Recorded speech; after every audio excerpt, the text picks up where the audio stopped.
Assalamualaikum warahmatullahi wabarakatuh. Salam dan bahagia. Perkenalkan, saya Ida Sumarni, CGP Angkatan 9 dari SMK Negeri 1 Waibumur. Di sini saya akan menyampaikan kesimpulan pemikiran KHD. Koneksi antar materi. Kesimpulan dan refleksi modul 1.1. Yang pertama, apa yang saya percaya tentang murid dan pembelajaran di kelas sebelum saya mempelajari modul 1.1. Kedua, apa yang berubah dari pemikiran atau perilaku Anda setelah mempelajari modul 1.1. Ketiga, apa yang dapat segera saya terapkan lebih baik agar kelas Anda mencerminkan pemikiran Ki Hajar Dewantara.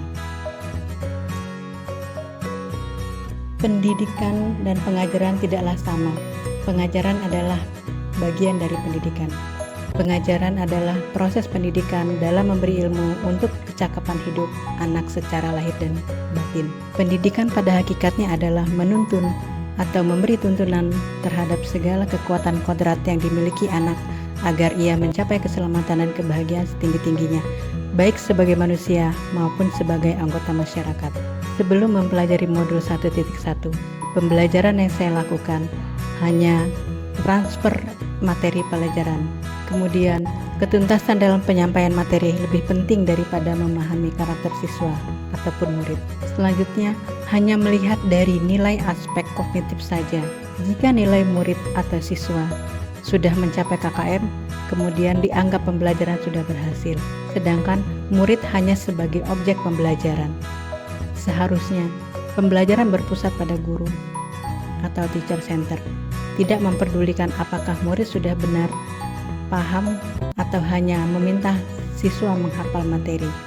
Sering merasa gagal, mengeluh jika banyak murid yang tidak tuntas setelah melakukan evaluasi.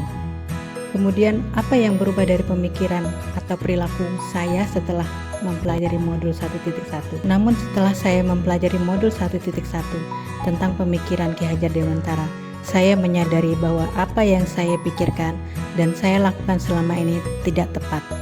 Seharusnya saya melakukan proses pembelajaran secara menyeluruh, yaitu aspek pembelajaran atau pembelajaran berpusat pada siswa, yaitu kognitif, afektif, psikomotor, spiritual, sosial, dan budaya.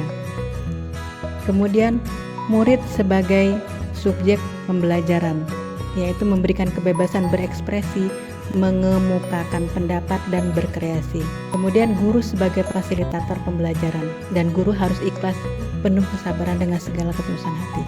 Harus mempelajari karakteristik siswa, berikan kesempatan siswa untuk tumbuh sesuai dengan kodratnya. Yang ketiga, apa yang dapat segera saya terapkan lebih baik agar kelas saya mencerminkan pemikiran Ki Hajar Dewantara.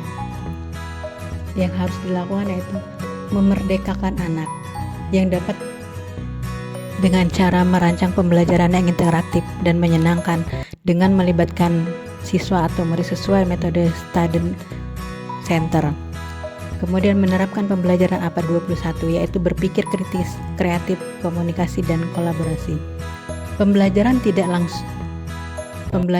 lagi menuntut tetapi menuntun dan menggali karakter dan latar belakang murid dengan menjalin komunikasi yang baik terhadap siswa. Salam dan bahagia.